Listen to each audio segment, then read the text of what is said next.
In nomine Patris et Filii et Spiritus Sancti. Amém. Então hoje lembramos o martírio deste diácono, São Lourenço. A igreja quis preservar, mesmo na liturgia moderna, viu? A igreja quis preservar muito esta festa. Bem, até porque, de fato, o Concílio do Vaticano II restabeleceu na igreja o serviço do diaconato. Então, que agora que é uma ordem, né? Que faz parte da hierarquia. A hierarquia se compõe de 3 ordens. Aquela dos diaconatos, que são servos, não são sacerdotes, e aquela dos sacerdotes, que são 2, os presbíteros, os padres, e os bispos. Pronto, esta é a hierarquia da igreja. Claro que, sobre todos, então, mas fazendo parte, é um bispo. O antipapa Francisco gosta de não gosta de ser chamado de papa, né? Só quando ele quer aproveitar-se para oprimir a igreja. Senão ele prefere ser chamado de bispo de Roma, né? Porque, de fato, é o bispo de Roma, é um bispo, né?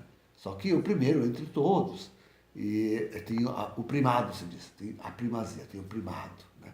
O primado petrino, aquele que Jesus deixou para Pedro.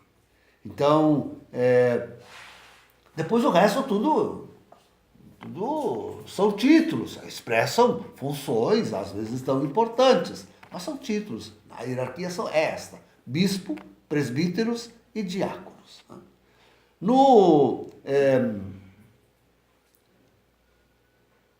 Nesta missa, isto é, na ordem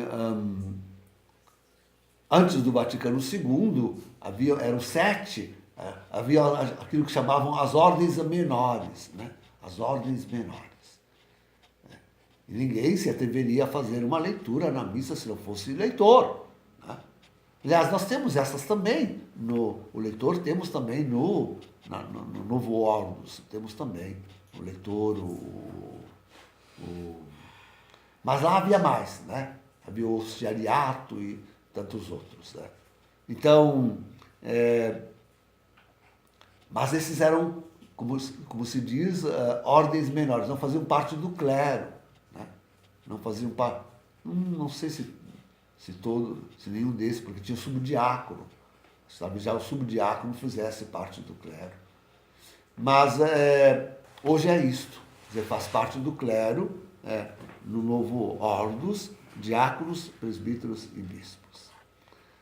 Hoje celebramos, então, sobretudo, esta ordem reestabelecida na igreja com os diáconos permanentes, isto é, homens casados, homens viri probati, né? Homens casados que, nas paróquias, são escolhidos pelos párocos, são homens bons, que ajudam muito a ele e que fazem um curso, etc. E depois são ordenados, né? Recebem a ordem no diaconal. E continuam casados, né? Continuam casados com suas esposas e não têm o dever do celibato, né? Que, não obstante, os toma se ficarem viúvos, né? Mesmo um diácono permanente que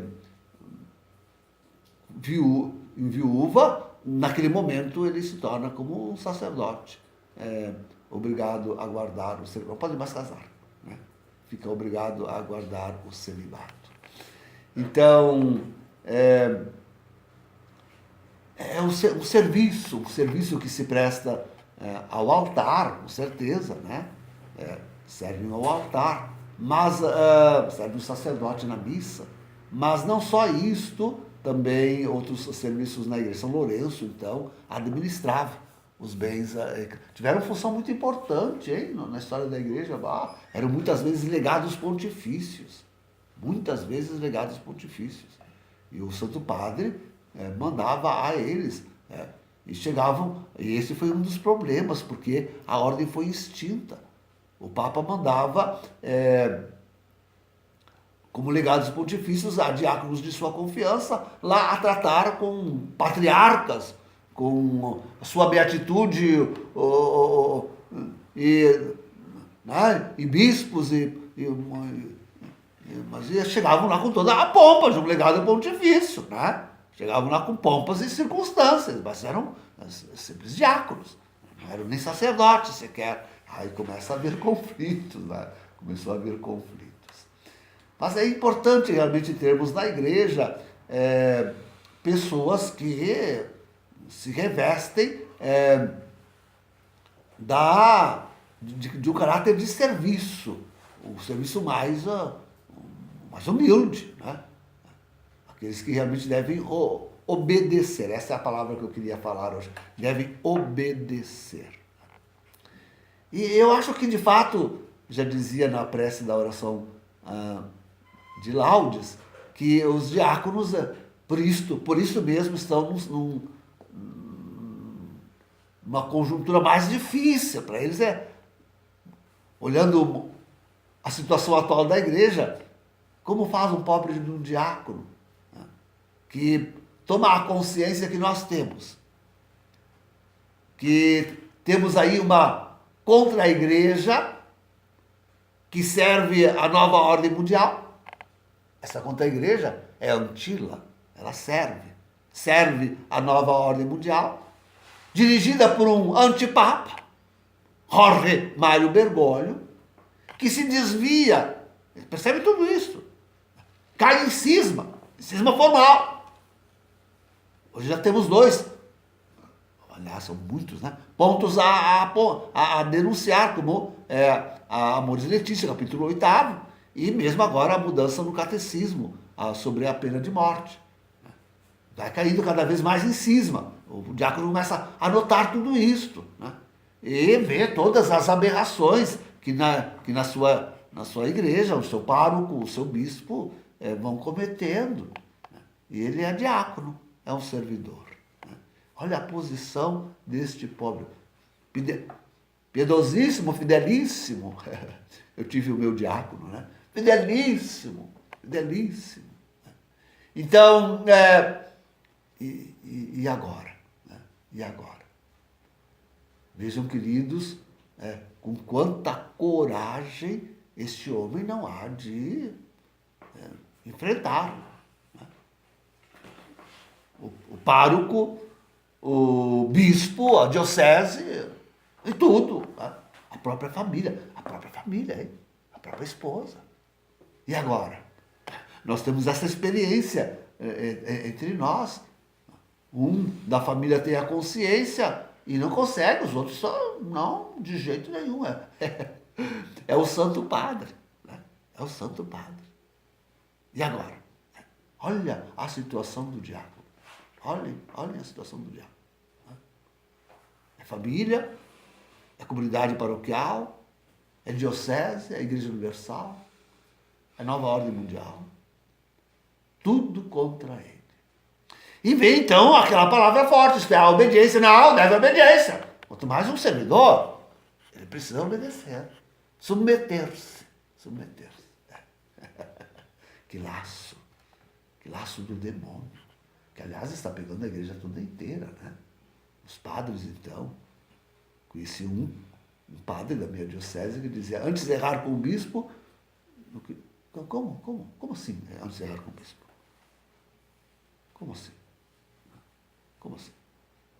Agora eu diz, antes de errar com a igreja, mas a igreja erra? Como assim a igreja erra? Como assim? Não estou entendendo. Não é de entender. E esta que é a grande lição que precisamos tomar. Ou seja, a obediência tem uma hierarquia. A obediência sofre uma hierarquia. Ou seja, o primeiro a obedecer é a Deus. Se o teu pároco, se o teu bispo, se o antipapa, se então toda essa cambada de igreja está de contra a igreja, está a desobedecer a Deus, tua primeira obrigação é de obedecer. Tu estás em desobediência, meu querido padre, meu irmão diácono. Tu estás em desobediência, porque desobedeces a Deus. aos santos evangelhos. Para não dizer que desobedece à Santa Igreja, que em toda a sua tradição nos mostra, que, inclusive no catecismo, que em toda a sua tradição, inclusive no atual catecismo da Igreja, nos mostra que um dia chegaríamos a este tempo que agora estamos vivendo, que é hoje. Estamos vivendo agora, é este tempo. Em que se mesclariam aí na Igreja, uma falsa, uma contra-igreja, a qual não se pode prestar obediência. Ou se presta obediência a um ou ao outro. Ou a Deus ou aos homens. Ou a igreja ou a contra-igreja. Não se pode prestar obediência aos dois. Tu estás em desobediência. É nisso que tu estás, em desobediência. Prestando teus obséquios a homens e a uma contra-igreja, a um antipapa, que é o falso profeta. Nada mais, nada menos. Não é qualquer antipapa. Como digo, na história da igreja tivemos tantos, 37, alguns contam 38, antes de Bergoglio. Mas estes eram de outra matiz, eram homens cardeais que amavam a igreja, que acreditavam que, aferrando-se ao papado, eles acreditavam nisso, que aferrando-se ao papado, eles estavam defendendo a Igreja Católica, estavam defendendo o papado contra aqueles outros que burlavam, que eram falsos. Quando havia 3, por exemplo, cada um pensava que os outros 2 eram falsos, não podia prestar obediência àqueles 2 porque estavam traindo a igreja. E cada um deles lançou excomunhão sobre os outros 2 e todos aqueles que os seguiam. Sempre atinge aqueles que os seguem, a excomunhão sempre atinge aqueles que os seguem. Sempre. E então se brinca, e é verdade, que naquele tempo a Europa estava sob dupla excomunhão. Toda a Europa, toda a cristandade, sob dupla excomunhão. Cada um aderia a um papa, e tinha santos nisso, hein? E santos de um lado e santos do outro. Aderiam a um papa, e estavam excomungados pelos outros 2. Pronto. Sob dupla excomunhão. Mas vejam, o matiz é este. Esses antipapas amavam a igreja, amavam o papado. Todo o contrário, este antipapa, o atual, que odeia e desmancha, desfaz um e outro, o papado e a igreja. Odeia o papado e a igreja. Troço. Jamais visto o que estamos, jamais visto o que estamos assistindo. Jamais visto. Terrível, tremendo. E então se vem com aquela da consciência. A grande desculpa sempre era, não, mas a minha consciência. E se apela para o Vaticano II. Não. O próprio Bergoglio usa o argumento da consciência. O próprio Bergoglio usa. Mas você quer o Vaticano II deixou assim a consciência tão livre? A consciência ensina o Concílio do Vaticano II. Tem que ser bem informada. Tem que ser bem educada. Um católico tem que ser educado na doutrina divina. A consciência do católico deve ser educada pela doutrina divina, que é aquela que a tradição da igreja e as sagradas escrituras, e eu coloquei agora numa ordem ótima, nos ensinam. Tá? E assim a tua consciência te obriga, mesmo o mais humilde dos servos está obrigado a dizer, não existe esta, queridos, de pensar assim, não, mas o pecado é do padre. o pecado é do bispo. Não, não existe esta. Lá no campo de batalha, quando o soldadinho vai dar um tiro no inimigo, ele pode estar fazendo pecado mortal, porque está obedecendo a ordem de todos os seus superiores, do sargento, do tenente, do capitão, do general, do presidente, ou usurpador deste. Todos esses na hierarquia de ordem, de comando, de obediência, não eximem o soldadinho na hora de dar um tiro de perguntar-se, mas eu estou de que lado? Da justiça ou da injustiça? E se ele vir ali, que ele está no lado do usurpador, aquele que está lesando o direito legítimo alheio, ele não pode dar aquele tiro. Não pode dar aquele tiro. Não pode. Não pode. É preciso desertar. É preciso desertar naquele momento.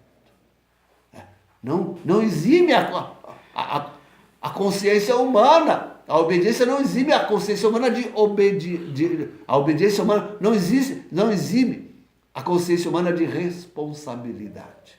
A obediência não exime a consciência humana de sua responsabilidade. E todos temos que agora nos parar a saber a quem estou obedecendo. A Deus ou aos homens? A igreja ou a contra-igreja? A toda a tradição e as sagradas escrituras, a um antipapa, falso profeta, que está destruindo o papado e a igreja. É preciso, cada um é responsável. Cada um é responsável. É preciso tomar atitude. E vejam, nós estamos num momento de... As atitudes são graves, sérias, de consequências tremendas, e tem que enfrentar. É isso mesmo, ele tem que enfrentar. É esse o momento, essa é a hora. Não há que adiar mais. É agora. Sou eu. É a minha consciência que está diante de tudo isso. Eu tenho que responder.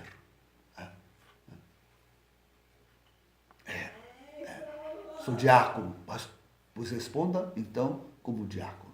Como eu estou respondendo como padre. E como nós estamos esperando, já há algum que responde como bispo. Tem que haver. Todos na obediência a Deus e a sua Santa Igreja. Em nome do Pai, do Filho e do Espírito Santo.